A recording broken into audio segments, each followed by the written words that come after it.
bakunzi bo kukayi yabu murakomeye ndabakumbuye mwe ni munkumbuye ndabakumbuye kandi ndabakunda cyane cyane surtout abafanzi banje bo ngaha mu Burundi bo muri Belgique haramaze kunyandikira baze ku telefone abo muri Norvège muri Canada bizu ndabakunda n'abandi bose ntaramenya vraiment ndabakunda cyane Yonda gusabira hewe pardon gatenda kubaza habaye iki ngaha ati muri doti mukuzibi hewe muraberewe nakoze izo mvutano mwazikotejeje he twazikoteje muri Pump Fashion haruguru ya budget aho ze connect rero winjiye ni muri Asis man none hose niho mwatoye imvutano mwese twese hamwe kuri koti y'umukwa n'umuhungu twese no twatitoye hama none ni hagoye gutora kubera haba hari amanimero menshi fete winjiye hasa na rose ubwiye uzubaze muri Asis hasa na rose bacakwereka urakoze cyane kandi umuntu uzomubwire vraiment ati merci muraberewe cyane murakoze vraiment mukanya rero gahise mwari muhejeje kumva hari ibintu tugira tuganire bivuga ngo dot turamenyereye ko ngaha mu mamazi ya dot canke mariage base babageni ariwe bafata ijambo mu gusabira abahungu babo canke mu gusabwa abakobwa babo turanamenyereye ko mu gihe abo bageni batagifise base babo umuryango urahitamwo ugahamagara umushingantahe akazoba ari waza kuvuga iryo jambo ryo gusaba canke gusabwa umugeni ariko rero muri iyi minsi harabonetse amaka y'abamama bahisemwo kwivugira ijambo ryo gusaba canke gusabwa umugeni bega vyavuye kuki canke ikibano co cabifashe gute umutumire wa mbere rero tugira dusangire akayi karimo ginger ni Lorraine rero akaba yamenyekanye ko yarakoze dot mu buryo buri different nkuko dusanze tubimenyereye nivyo tugira tuganire umutumire wa kabiri rero tuza gusangira akayi karimo ginger ni Madame Rose tuzi ku karirimbo kakira muri RTNB ndavuga simvura akaba kandi tumuzi mu gakino umubanyi ni wo muryango nibaza none ko muri Pam Channel TV aho batumire baje kutuganiriza iki ingo dusangira akayi karashushe atutsi kaza mu kiganiro cyacu kukayi muri studio ya Pam Channel TV muri kumwe na Pamela Irene Irakoze aka Pamela Blessing aka chaponita dushaka a condition ko riba rya top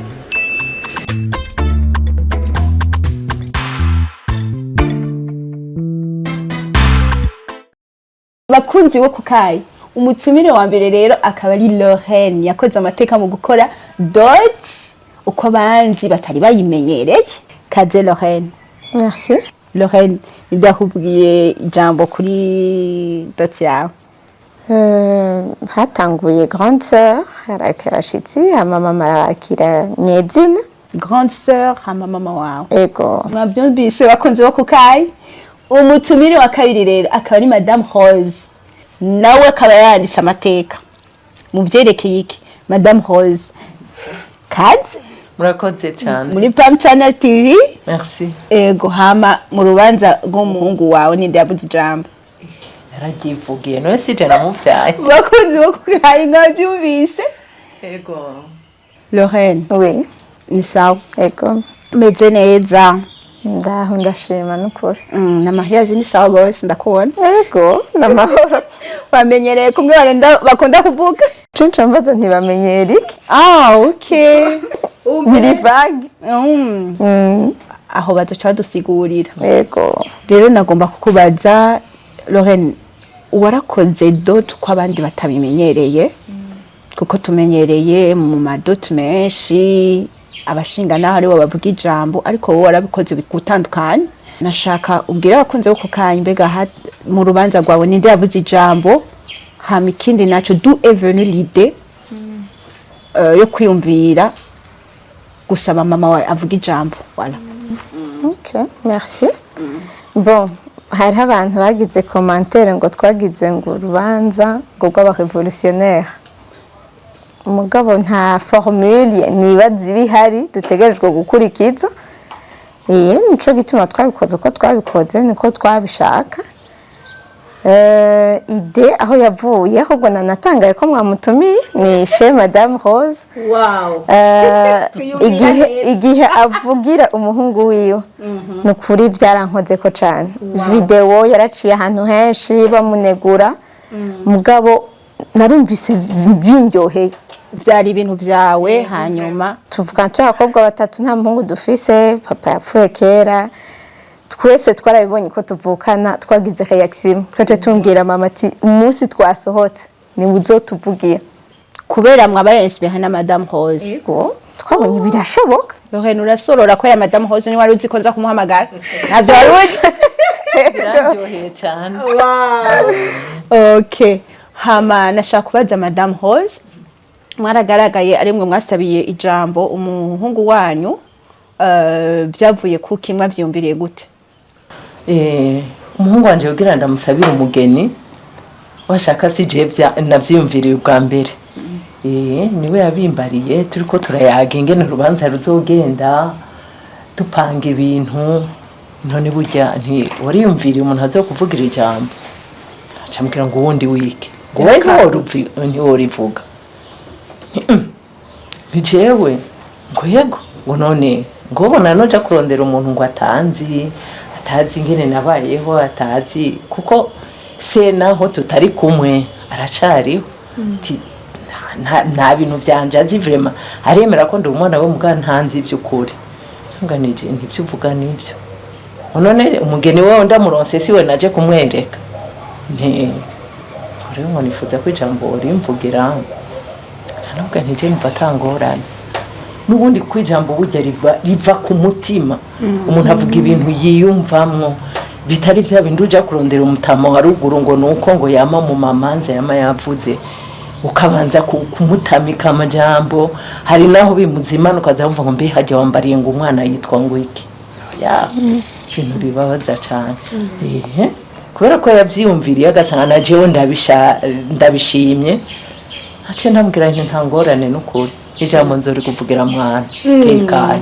Yego kuri wewe kabaye nk'agateka guteye kumva yuko ahisemwo wewe haguhamagara abandi mashingantahe, wumva yuko yacaguye wewe kubera ari we yabonye wabaye hafi yiwe?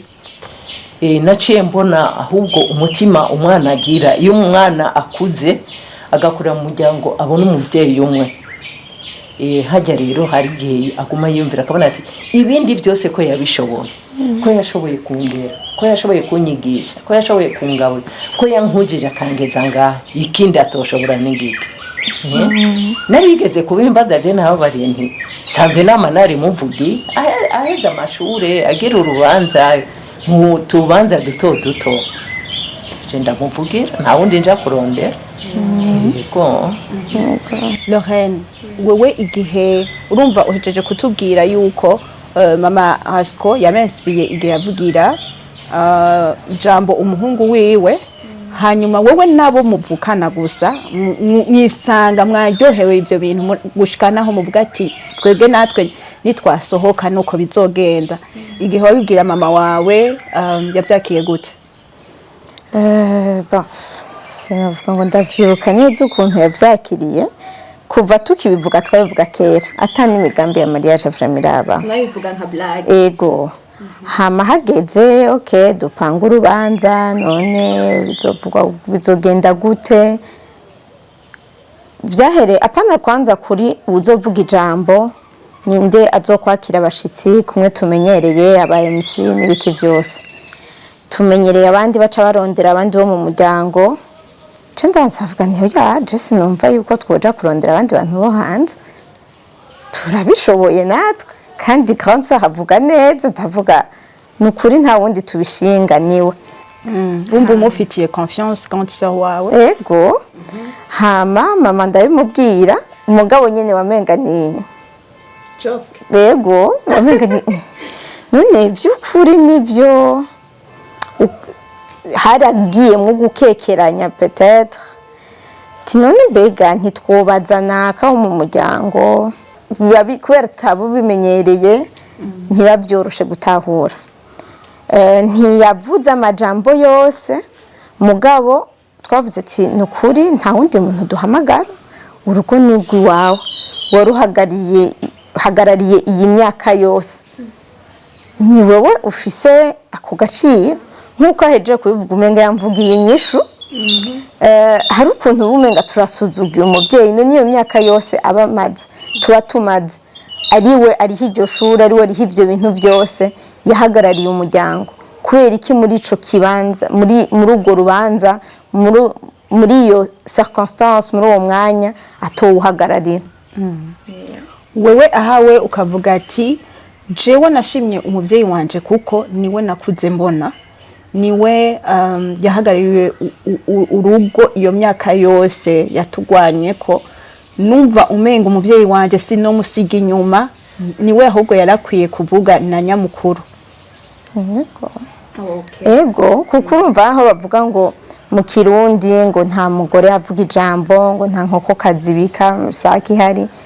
Abagore baragiye ku ishure, bari mu ntwaro, barafata amajambo mu bintu vy'igihugu, kubera ko atofata ijambo mu rugo rwiwe, erega n'urugo rwiwe.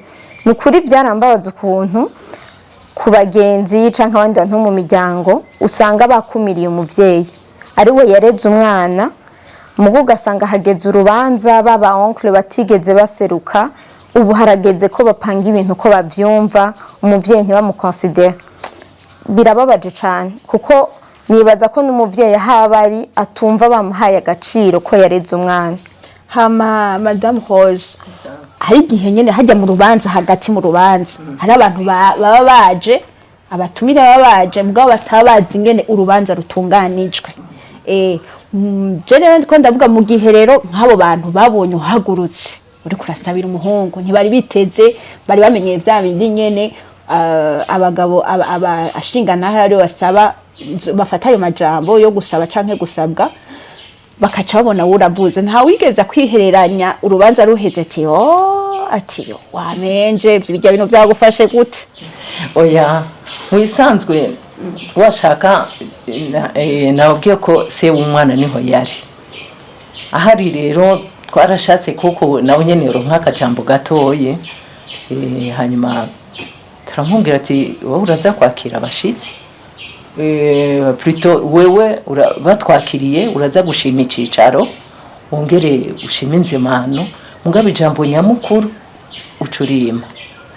Baduhaye ijambo rero aciye ahaguruka gutyo nyene, arashima icicaro, arashima inzemano, avuga ati mugabe ijambo nyamukuru ryatuzanye ni nyina w'umuhungu aza kugivugira kuko niwe bayaze, niwe yaritumye. Urumva rero abantu bose bari ngaho baca bumviriza, kandi kukaba nkako nije yaritumye, ko nije yayagira, nije narinzi imigambi yose ariko arategekanya. Ahubwo rero umuntu nabona umengo bizohava bingora yari ba mwana, ingene azokwemera kuzarishurana n'umukenyezi. Hanyuma rero urabona ngaha ibujumbura biroroshe, ni mu bantu b'abasirimu, murashaka kuvugana. Twarabonanye turaganira, vuga turubanza mwebwe mu ruteguye gute, avuga ati twe turarurembeje n'ukuri cyose n'amahoro. Harambaza ati none umushingantahe azovuga ijambo, ubwo ntitwobonana ngo tuvugane ingene tuzoza turahanahana amajambo. Saramubwira nti nje nibaza ko je turiko turaganira n'uwo munsi ari tuzoba turiko turaganira. Yabifashe gute ako nyene? Ngo wewe rakambutse nte ngo reka tuvuge ivy'ukuri, ngo tuvuge ngo ibintu by'ugutebura, ngo tuvuge ngo reka naje ngo none hari ico tumva ni jewe, ni wewe uzovuga ijambo nte oya nukuri. None nta wundi mwiyumviri nyene urubanza ariwe mukwe wawe yashimye ko ari je no muvugira. Mugabo ni hamwe wewe wo kumva ko hari ingorane biguteye byo kwishurana n'umukenyezi, aho rero no mubwira kazorondera uwundi cyavuga ngo ngo ndinganizo yiwanyu sindayinjiramo, ngo nimba biyumviriye wewe je ntaco bintwaye. Mugabo urumva ko arakantu kagukanguka, hari akantu ngo ni wewe nyene ntego ngo mu busanzwe ari wewe ngo ntangorane ngo byakiru mugabo nabonye ko bibaye nk'ibintu bivuye kure hanyuma rero nawe kumbure yarabwiye biwa bati burya umuntu afata ijambo ni nyina umuhungu rero cyagiye kunjohera byaba ibintu byoshe cyane bitari bya bindi byo kuzunguruka byo gucisha hirya no hino yabaye amajambo agenda yungikana atari bimwe by'imigani byo kuhotorana byo kugira iki ndasaba arangabira ndakura ubwatsi urubanza rugenda neza cyane naye handi ababyiyumvira bo tuvuge nk'abo mu muryango mwese yari yiteze ati nije bava basaba urabona ko nagateka abwira umuntu agutumbera akubwira ati ndagusabye uzoze kumvugira ijambo ku mwana wanje aho ucubanza ukamwicara ukamufata neza ukamubarira iby'urubanza atagira n'ingene yunguruza ukamurondera umuntu azomutwara mu rubanza rwose hari n'ubavuye na ruguru ukabanza kumuronderera ipantaro n'ikoti n'ikirato ukabanza ukamuboreza ukamuha inzoga hanyuma ugaca usanga none ni igihano kandi je ndi ngaha nari gushobora kubyivugira cyabigenda gutyo urubanza n'ukuri ku ruhande rw'umugeni twarondera nabona barabishimye ko barakoma amashi bagatwenga baratangaye cyane bari bitegaye ko bihava ngira ngo binzinda bikananira mugabo n'ukuri kwabaye kuganira kandi nkavuga cyangwa riri ku mutima imanza ndazama mu icari kinjanye ndakizi yego urubanza ruca rugenda neza cyane iwacu rero mu bantu biwacu barabishimye mbere barankeje aho rero none isuko mbega uwo mukenyezi ko agura urugo akagura parcelle akagura inzu umugabo bakayibanamo ugira baramubuza ati nta kuba mu nzu y'umugore ko agenda akagura umuduga ukaba umuryango baravuga ngo ntaho ryakabonetse aho umugore agura umuduga ngo byose bikora umugabo atabishoboye nawe ubishoboye arabikora niko kamaro k'urugo kuko urugo ari ibintu dutegereza kuguma tuza turarengera ibintu byo kwama ngo kera hari ibintu bigenda birahinduka kuko je murabona ndakuze harabaye igihe nyina w'umukobwa atashobora no kuja muri urwo rubanza mu gukwa nyina w'umukobwa ntagende mu bugeni ntagende bose akaguma muhira abantu bose bakazamo ababanye bose akagenda nyina akaguma muhira sinzi ico babikura ko mugabo buke barabona ko mu muji bagenda n'abaruguru batangura kuza baragenda mu bugeni bakagenda ugasanga mu bugeni abantu bose bariko barafata amajambo abo biganye abo abanye abo bakorana mugabo usanga nyina ari ngaho yanumye umengo ni ikintu cisa namubazanye batereka ngaho ariko niwo muntu wa mbere aba afise amajambo atomoye ashobora kubwira abo bana kuri uwo munsi kuko n'umuvyeyi aronse umukazana canke nimba ari nyina w'umukobwa aronse umukwe arafise ijambo riri ku mutima arafise impanura yumva yotekerera abo bana ariko ugasanga ngo ntaza kuvuga ngo umushingantahe twatoye umuryango ngo arakwiye ngo nyina mubiki ngo oya hari ibintu dukwiye kuza turarengera n'abantu batabyumva bakabitahura bukebuke rero kera urumva yuko ibihe birahindagurika kera urumva yuko umuvyeyi w'umukobwa ataja mu rubanza yagumye ari ahantu hanyegeje haragera igihe unye umuvyeyi w'umukobwa yinjira mu rubanza ubu rero kandi uramaze kubona no mu mapredoti kera mwigeme yaguma hiyo ariko ubu baraza umva yuko ibintu birahinduka umuntu naba yishangira umugirwa oya gusa nukuri hari ikintu umuntu akora ukabona ati ntaco nononye ku karanga k'igihugu ntaco nononye ku mico kuko none tugume muri za mpuzu z'ibiti twahora twambara tugume tujyama ku birago hari ibintu bitera imbere n'ivyo birimwo mu vyateye imbere nukuri hari ibintu nyene umuntu bashobora kurenza urugero mugabo ikintu umuntu afitiye uburenganzira umwana wirereye wagaburiye warihiye amashuri wagize ngo ntushobora kumuvugira ijambo byagenze gute ese yanabigusavye byifuza akavuga ati mama ni ujya kurondera abantu winginga usororera ko nuko azi kudondagura bijya si ijambo niri kujanye kuko urubanza rw'uyu ntirusa n'uguhujya n'uwasabwe uyu munsi ntasa n'uzosabwe ejo amajambo umunsi yatumbereza nk'abariko baraganira nyene je niko ndavyumva n'ukuri. Lorraine, wewe nk'izo ngorane ntazo wahuye nazo abantu bakubwiye ati ibyo bintu wakoze ga Lorraine wabanje kubaza mu miryango canke mu kibano bavyakiriye gute? Numva we bavyumvise, abo muvukana bavyumvise, mama wawe yabitahuye, abantu bo hanze mu kibano bavyakiriye gute? Nk'abantu bari hafi yacu byarabashimishije. Antuka inyuma y'urubanza twararonse amakomantere ati nukuri mwabikoze neza cane, mwabikoze uko byategerezwa. Hariho n'ivyo babinegura baba batabitahura, mugabo nibaza ko ntitwokorera kwabo batabitahura. Je nama mvuga ko mu gihe umuntu atana kimwe yaterereye mu buzima bwawe, ntafise uburenganzira bwo kuza kunegura iki canke kiriya. Uwo muvyeyi yakiriye abashitsi mu rugo rwiwe, nta kosa na rimwe yakoze kuko urugo n'urwiwe. N'uwo mugabo yasize urwo rugo hari credit, mugabo niwe yayirisha, niwe urwo rugo yaruhagarariye, nta na kimwe twabuze.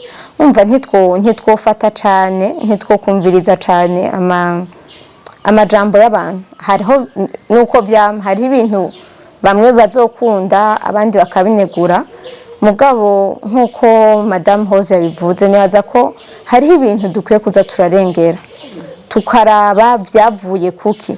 Kera none ko bacinyize abigeme abakenyezi nta jambo bari bafise, ubu byarahindutse, abakenyezi barafise ijambo.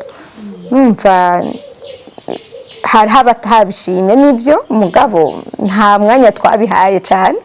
Namwe ga Madame Rose mwubwira iki ku bantu canke nk'umuntu atabatahuye kavuga ati nukugumuka canke ki, mwubwira iki? Nje no mubwira yuko urugo rutubaka urundi. Umugwi wacu twavyiyumviriye uko abumva bobo mengo ko bari kurenza urugero canke kurengera akarimba abagabo. Ivyo rongera vyopfa kuri bo naye handi jewe gikuru kuri jewe nuko nasaba na muronse uwo nasaba ijambo twayaze duhuza abatumire bari bahari ico gihe bakanezeko ico narondera rero nararonse. Kandi rero narahimbawe cyane abonye n'abandi bakenyezi mu nyuma bagiye barivugira bakivugira ijambo biraryoshe n'ukuri. Je n'ukuri ntabahenda ndababaza n'umukenyezi yicara mu rubanza ku rubanza rw'umwana wiwe akazohaguruka bamuha ikado asubira yicara canke aja gutanga ikado asubira yicara kabura n'ijambo narimwe n'umuhezagiro ukakunanira kuvuga n'impanuro gayemuha abana zikakunanira kuvuga.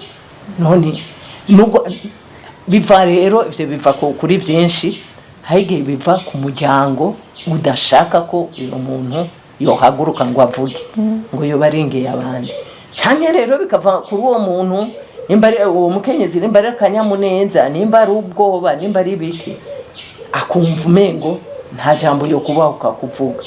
Mugabo rero jewe ndashimira Imana iyo ngabirano ndayifise yo kuvuga. Nukuri je kintu cyo kuvuga nticyanteye ubwoba cyane mbere namuvugiye mu gusaba. Hageze rero ku munsi w'ubugeni hariho umushingantahe yaciye afata ijambo, ndamubwira nti uze kuvuga akanya gatoyi, hanyuma acamera nk'ushaka kurandira kuvuga byinshi.